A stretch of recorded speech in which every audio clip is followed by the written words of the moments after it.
ఆయనది cinema family.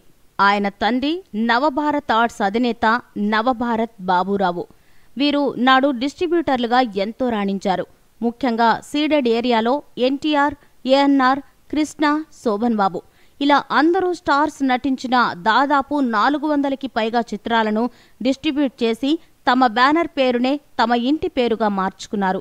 ఆయన కుమారుడే నవభారత్ బాలాజీ. ఈయనకు నిర్మాతగా కావాలనే కోరిక తప్పితే నటునిగా పెద్దగా ఆసక్తి లేదు. చదువు పూర్తి చేసి యుఎస్కి వెళ్లి ఎంబీఏ చేయాలని భావించాడు. ఆయన తండ్రికి దాసరి నుంచి విజయ బాపినీడు వరకు అందరూ ఎంతో పరిచయం. వారి ఇల్లు కూడా చెన్నైలోని టీనగర్లో ప్రముఖ హీరోల, దర్శకుల ఇళ్ల పక్కనే ఉండేది. ఇక తాను నిర్మాతగా మారాలనుకుంటున్నానని తన తండ్రికి చెప్పడంతో ఆయన నవభారత్ బాలాజీని దాసరి వద్దకు తీసుకెళ్లారు.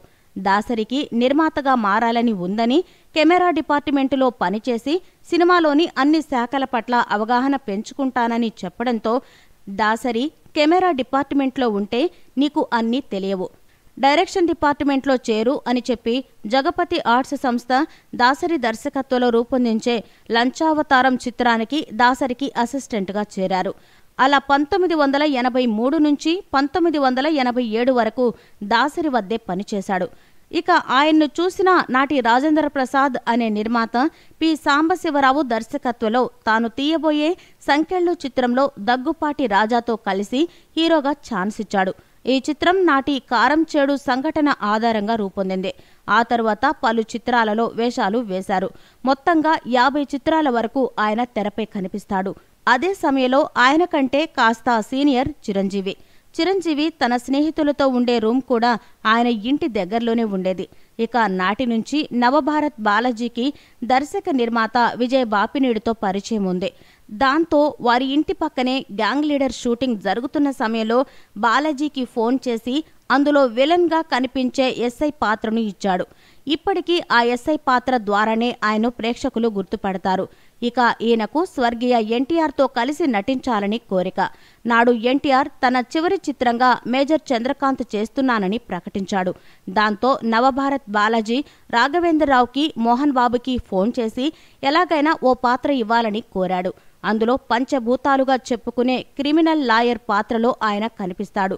ఇక ఈయన నిర్మాతగా కూడా మారి శారదతో ప్రయత్నం, సౌందర్యతో ఇన్స్పెక్టర్ ఝాన్సీ, సుమన్ వాణిశ్రీలతో కలెక్టర్ గారి అల్లుడు అనే వరుస హిట్ చిత్రాలు నిర్మించి అందులో వేషాలు కూడా వేశాడు. ఆ తరువాత పరుచూరి బ్రదర్స్ దర్శకత్వంలో సురేష్ హీరోగా మరో క్విట్ ఇండియా అనే చిత్రం నిర్మించాడు. ఈ చిత్రం డిజాస్టర్ కావడంతో ఆయన ఇక నిర్మాణం మానేశారు.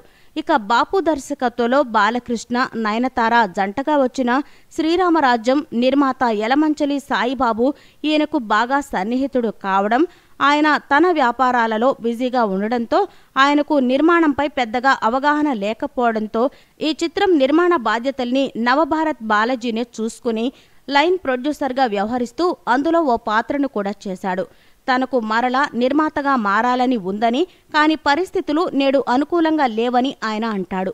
ఇక ఋతురాగాలతో పాటు మంజులా నాయుడు దర్శకత్వంలో వచ్చిన పలు టీవీ సీరియల్స్, నాగబాబుతో కలిసి పారిజాతం వంటి సీరియల్స్లో కూడా నటించాడు. ఈ వీడియో మీకు నచ్చితే ఓ లైక్ కొట్టండి, మీ ఫ్రెండ్స్ కు షేర్ చేయండి. ఇలాంటి డిఫరెంట్ వీడియోలను మరిన్ని చూడాలనుకుంటే మా యూట్యూబ్ ఛానల్ ను సబ్స్క్రైబ్ చేయడం మాత్రం మరవకండి.